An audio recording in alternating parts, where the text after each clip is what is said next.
Cukup Anda simak, ya, pelajari konsep. Disebutkan Ibnu Qayyim dalam kitab ini, ya, semua protein hewani ini rangkuman. Ya, Anda tanpa harus membaca kitab, cukup Anda instan mendapat rangkuman. Ya, semua protein hewani sifatnya adalah panas, kecuali ikan segar, mau darat, mau sungai, mau laut, ya, dan sapi segar. Sapi segar jangan diartikan makan mentah-mentah, bukan. Artinya sapi, ya, yang belum diawetkan, belum dijadikan dendeng. Maka ini sifatnya adalah dingin, dua hewan ini, ikan dan sapi. Adapun yang lainnya sifatnya panas. Tapi masuk dalam kategori ikan, ya, seperti ikan yang ma'ruf. Tapi kalau kita lihat, ya, seperti cumi, kepiting, lobster, kerang, ini kami melihat adalah yang sifatnya panas. Sifatnya panas, nggak seperti ikan, kategori ikan. Maksudnya ikan adalah seperti misalkan ikan kembung, ya, atau ikan tongkol, ikan tuna, ya, ikan sarden. Nah, itu tabiatnya dingin. Lain dengan cumi, lobster, kepiting, udang, kerang. Dan kenyataannya memang demikian.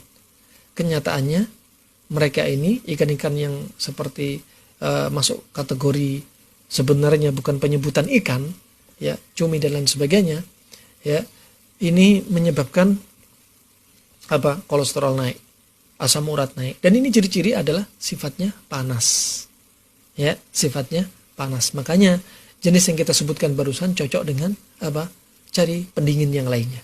Katakan timun, dan jangan biasakan mengkombinasi protein darat dengan protein laut, ya.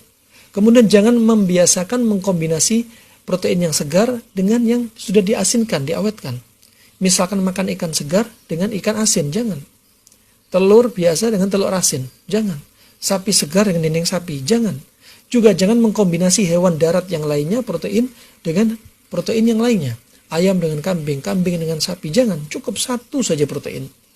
Ya, jangan terlalu bersyahwat untuk mengkombinasi semua protein. Sah-sah saja, sesekali boleh-boleh saja. Barakallahu fiik. Kemudian Anda berarti setelah tahu prinsip ini, sudah. Kalau mau makan nasi, misalkan Anda mau sama ikan segar, tapi tetap usahakan ada sayur. Minimalnya cuma timun saja. Minimalnya cuma timun. Barakallahu fiik. Dan sekali lagi, jangan terlalu banyak nasi. Tubuh kita nggak terlalu butuh banyak nasi, ya, bukan kebutuhan primer nasi tersebut. Nah, hanya mindset kita saja. Rahimani wa rahimakumullah. Nasi inilah, karbo inilah yang menyebabkan banyak orang obesitas. Kemudian kebanyakan gula, kebanyakan garam, ya. Kenapa demikian? Karena apa yang kita sebutkan barusan ini akan menyebabkan diantaranya cairan tubuh tertahan. Ketika proses detox kita makan buah, maunya dikeluarin racun-racun, cairan-cairan yang berbahaya, protein-protein yang negatif, dikeluarin. Tapi gara-gara makanan tadi akhirnya terikat. Kenapa? Orang sering kombinasi panas dingin tapi nggak turun-turun berat badannya. Seminggu hanya turun 1 kilo, 2 kilo. Kita orang sudah coba, 1 minggu turun 8,2 kilo. Ada yang lebih. 1 bulan ada yang turun 35 kilo. Kenapa nih orang nggak turun-turun? Pak, ada yang perlu dikoreksi. Di antaranya apa?